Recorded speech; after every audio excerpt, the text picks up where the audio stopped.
The crystalline halls of the Interstellar Military Academy shimmered with bioluminescent patterns, a testament to the advanced engineering of the Valorian Empire. Within these walls, the galaxy's finest warriors were forged, tested, and tempered. For 3,000 cycles, cadets from across 47 species had walked these corridors, each seeking to prove their worth among the stars. Anna stood in the observation gallery, her fingers drumming against the transparent aluminum viewport. Below, in the testing chamber, Lewis was being fitted with neural interface nodes by a pair of nervous Thralian technicians. Their six-fingered hands trembled slightly as they attached the sensors to his temples, neck, and spine. "Your species mate displays remarkable composure," observed Commander Kelthris, his chitinous exoskeleton clicking softly as he shifted his massive frame. The Vraxian's compound eyes reflected the harsh white light of the chamber below. Most cadets require sedation before the pain tolerance evaluation. Anna's lips curved into something that wasn't quite a smile. "Lewis doesn't scare easily." "Fear is not the concern," Kelthris replied, his mandibles clicking in what Anna had learned to recognize as uncertainty. "Pain is universal. The PTE measures a warrior's ability to function under extreme physical duress. In 3 millennia, only 17 cadets have achieved the exemplar rating. No mammalian species has ever." "I'm aware of the statistics, Commander." Anna's interruption was polite but firm. She'd heard this speech a dozen times since humanity's admission to the Academy 6 months prior. Every instructor, every administrator, every senior cadet seemed compelled to remind the two humans that they were entering a realm where their soft, fragile bodies were woefully inadequate. Below, the lead technician, a Thralian named Corvix, completed the final calibration. His translator crackled to life. "Cadet Lewis, the neural interface is synchronized. Do you understand the parameters of this evaluation?" Lewis settled back into the examination cradle, his posture relaxed despite the ominous machinery surrounding him. "You're going to simulate increasing levels of physical pain through direct neural stimulation. I'm supposed to perform cognitive and physical tasks while you ramp up the intensity. The test ends when I can no longer function or when I request termination." "Correct." Corvix's 3 eyes blinked in sequence, a sign of approval. "The simulation begins at level 1, equivalent to minor tissue damage. It escalates logarithmically to level 50, which approximates catastrophic system failure. The current Academy record is level 42, held by Cadet Thorax of the Vraxian Defense Corps. Most candidates terminate between levels 20 and 25. "Understood." Lewis flexed his fingers, testing the range of motion within the restraint field. "Ready when you are." Anna leaned forward, her breath fogging the viewport slightly. She knew Lewis better than anyone in this galaxy. They'd grown up together in the Martian colonies, survived the decompression crisis of 47, and trained side by side through 2 years of Earth's Special Operations Program before being selected for the Academy. She'd seen him take a mining laser through the shoulder and manually seal a hull breach while his suit leaked atmosphere. Pain was an old acquaintance to Lewis, not a stranger. The chamber lights dimmed. A low hum filled the air as the neural interface activated. "Level 1, Corvix announced. Lewis's jaw tightened slightly. That was all. On the holographic display above the chamber, his vital signs remained steady: heart rate, blood pressure, neural activity, all within normal parameters. Cognitive Test 1. Recite the quantum navigation principles in sequence. Lewis's voice came through clearly, unwavering. The quantum navigation principles. First, position uncertainty decreases as momentum uncertainty increases according to Heisenberg's adapted constant. Second, quantum entanglement allows instantaneous position verification across unlimited distance. Third, the observer effect must be calculated and compensated in all faster-than-light trajectory planning. He continued through all 17 principles without hesitation. Level 5, Corvix said. his tone carrying a note of professional interest now. The holographic displays showed a slight elevation in Lewis's heart rate, but his hands remained steady as he manipulated the virtual controls projected before him, successfully completing a complex docking simulation. Level 10. Sweat beaded on Lewis's forehead. His breathing deepened, but his responses to the increasingly complex tests remained accurate. Around the observation gallery, other instructors had begun to gather, drawn by the unusual readings. The human's neural pathways are distributing the pain response across multiple brain regions, observed Dr. Yeneth, the Academy's chief medical officer. The Silurian's gill slits fluttered with excitement. Fascinating. Most species concentrate pain processing in a single neural cluster. This is a redundancy system. Anna nodded slowly. Evolution on Earth was competitive. Predators, prey, environmental hazards, everything that survived had to be tough. Pain had to be manageable, or our ancestors wouldn't have lasted long enough to reproduce. Level 15. Lewis grunted, the first vocal indication of discomfort. His fingers trembled as he manipulated the controls, but he successfully navigated the virtual spacecraft through an asteroid field while simultaneously solving a multivariable calculus problem. Remarkable, breathed Commander Kelthris. He's entering territory where most cadets have already withdrawn. Level 20. This time, Lewis's back arched slightly against the restraints. His vital signs spiked, heart rate climbing to 140 beats per minute, blood pressure elevated, stress hormones flooding his system. But when Korvax asked him to recite the treaty provisions of the Galactic Concordat, Lewis's voice, though strained, delivered every article without error. Level 25. A strangled sound escaped Lewis's throat. His muscles locked, every tendon standing out in sharp relief. The holographic displays showed his neural activity blazing like a supernova, pain receptors firing across his entire nervous system. Yet his eyes remained focused, tracking the visual tests projected before him, his cognitive function still operating within acceptable parameters. In the observation gallery, absolute silence had fallen. 50 senior officers and instructors watched, their various forms of respiration suspended in collective anticipation. "This exceeds all mammalian baselines," Dr. Yeneth whispered, her voice filled with scientific reverence. "His endorphin production it's compensating.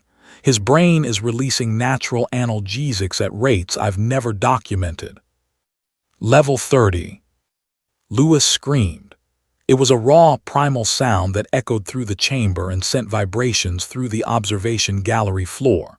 But even as the scream tore from his throat, his hands moved, completing the required manipulations. When asked to solve a tactical scenario involving fleet positioning and resource allocation, his answer came between gasps, but it was correct. Anna's knuckles were white against the viewport. She wanted to call it off to demand they stop, but she knew Lewis would never forgive her. This was his test, his choice, his fight. Level 35. The neural interface pulsed with dangerous intensity. Warning indicators flared across every monitoring station. Lewis's body convulsed, muscles contracting so violently that the restraint field struggled to contain him. Blood vessels burst in his eyes, painting the whites crimson. Foam flecked his lips. "Commander, we should terminate," Korvax urged, his voice tight with concern. "The neurological stress." "No," Lewis's voice was barely recognizable, ground down to gravel and pain. "Continue." "Cadet Lewis." "I said continue." Commander Kelthris looked to Anna. "Cadet Anna, as his species mate and fellow human, do you advise termination?" Every eye in the gallery turned to her. Anna met Lewis's gaze through the viewport. Even racked with synthetic agony, even with his body pushed to the absolute edge of human tolerance, she saw the determination in his eyes. The same determination that had kept him conscious when he'd manually sealed that hull breach. The same fire that had made him drag her through 3 kilometers of Martian dust storm when her oxygen had failed. "No," Anna said quietly. "Let him finish." Level 40. Lewis's scream became something beyond sound, a vibration of pure suffering that resonated in the bones of every observer. His neural display showed patterns that defied medical understanding. The pain receptors should have overwhelmed his cognitive centers, should have shut down higher function, should have rendered him unconscious. Instead, his brain rewired itself in real time, creating new neural pathways around the overloaded pain centers. Solve for in a 12-dimensional matrix. Korvax's voice was barely audible, choked with something that might have been awe. Lewis's answer came in fragments, between screams, between gasps, between moments of consciousness that should not have been possible. But every fragment was correct. When assembled, the solution was perfect. Level 42. The Vraxian record. Everyone held their breath. Lewis's body had gone rigid, locked in a rictus of agony. Blood ran from his nose, his ears. His heart rate had climbed to 180, dangerously close to cardiac arrest. But his eyes were clear, focused, aware. "Tactical scenario," Korvax said, his voice carrying a mixture of fear and reverence. "You command a fleet of 15 ships, enemy force of 40 vessels approaching. Outline your strategy." The answer should have been impossible. The pain levels were equivalent to being simultaneously crushed, burned, and dismembered. No being should have been capable of coherent thought, let alone tactical analysis. Lewis spoke. The words came slow, each one carved from suffering, but they came. He outlined a strategy that utilized quantum jump capabilities, gravitational slingshot maneuvers, and coordinated electronic warfare that would have done credit to any admiral in the fleet. It was brilliant. It was perfect. Level 43. New territory, uncharted waters. Lewis's scream cut off abruptly. For a terrible moment, Anna thought he'd lost consciousness, that his heart had finally given out. Then she saw his chest moving, saw his eyes tracking the displays. He'd passed beyond screaming. The pain had become totality, become environment, become a state of existence rather than a sensation. Recite the principles of quantum mechanics, standard model, as adapted for faster-than-light applications. The voice that emerged from Lewis was barely human. Each word was a monument to willpower, to the fundamental human refusal to surrender. He recited all 47 principles, including the complex mathematical proofs, without a single error. In the observation gallery, Dr. Yenith was openly weeping, her gill slits fluttering in distress. "This is impossible. No neural system can sustain this.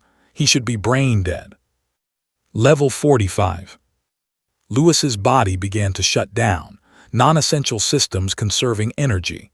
Blood flow redirected to brain and heart only, skin turning gray, lips blue, vital signs approaching critical thresholds.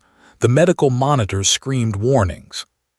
And through it all, through pain that would have killed most sentient beings outright, Lewis performed. When asked to navigate a virtual ship through a quantum maze while simultaneously decrypting an enemy transmission and calculating jump coordinates, he did it. Slower than at level 1, yes. Imperfectly, yes. But he did it. Level 48. "Commander, we must stop this." Dr. Yenith grabbed Kelthrus's arm. "He'll die, the neural damage alone." "Cadet Lewis," Kelthrus's voice boomed through the chamber. "Do you wish to terminate the evaluation?" Silence. Long, terrible silence. Every being in the academy complex seemed to hold their breath. Then barely a whisper, but clear enough. "Are we starting now?" The observation gallery erupted. Not in speech, but in a cacophony of alien sounds, clicks, whistles, hums, the various expressions of profound shock across 47 species. Because they all understood what Lewis had just said, what he had just implied. That everything before this, the record-breaking performance, the impossible endurance, the superhuman tolerance, had been nothing. That only now, at level 48, was he encountering what he considered genuine pain worthy of the name. Anna found herself laughing and crying simultaneously. Of course. Of course Lewis would say that, because that was humanity. That was Earth. A world where survival itself had required tolerating the intolerable, where evolution had carved pain tolerance into the very structure of human neurology not as a gift but as a necessity. Level 50, Korvik said, his voice trembling. Maximum intensity, equivalent to catastrophic system failure across all biological systems. The chamber's light turned red. The neural interface screamed with power. Lewis's body became a lightning rod for synthesized agony that exceeded anything evolution could produce, anything nature could create. For 10 seconds, Lewis endured. His neural patterns showed something the medical staff would spend years trying to understand, a reorganization of consciousness itself, pain integrated and transcended rather than merely tolerated. At 11 seconds, his heart stopped. Medical teams swarmed the chamber, Dr. Yenith leading the emergency response. Defibrillation, neural stabilizers, oxygen, stimulants, the full arsenal of Academy medical technology deployed in desperate concert. Anna pressed her forehead against the viewport, unable to watch, unable to look away. 20 seconds, 30, 45. Neural activity returning, someone called out. Cardiac rhythm established, he's breathing. In the chamber, Lewis's eyes opened. Bloodshot, unfocused, but open. When Korvix leaned over him, the technician's translator caught Lewis's whispered words. "Did I pass?" The Academy's official records would show that Cadet Lewis achieved a level 50 rating on the pain tolerance evaluation, the first being in Academy history to reach maximum intensity and survive. The unofficial records, the ones discussed in hushed tones in dormitories and training facilities across the galaxy, told a different story. They spoke of the human who had looked at pain itself and found it wanting, who had endured what should have been unsurvivable and asked if they were starting now, who had proven that humanity, those soft, fragile primates from the third planet of an unremarkable star, carried within them a tolerance for suffering that evolution had branded into their very souls. Anna stood beside Lewis's medical bed 3 days later. He was still recovering, still weak, but alive. Alive and whole, with Dr. Yenith declaring that somehow, impossibly, he'd suffered no permanent neural damage. "You're an idiot," Anna said, but her voice was soft, affectionate. "Yeah," Lewis agreed, his voice still rough, "but I'm an idiot with the high score." "They're going to use you as the new baseline," she told him. "Humanity's pain tolerance is now the Academy standard. Every species is going to be compared to what you did." Lewis closed his eyes, a small smile on his lips. "Good. Let them know what we're capable of. Let them understand that when humanity says we'll stand with them, when we say we'll endure, we mean it. We've earned that trust." In the corridors outside, the Academy continued its eternal work of forging warriors. But something had changed in those crystalline halls. A new understanding had been born, spreading through the gathered species like fire through oxygen. Humanity had arrived among the stars, and the galaxy would never be the same. End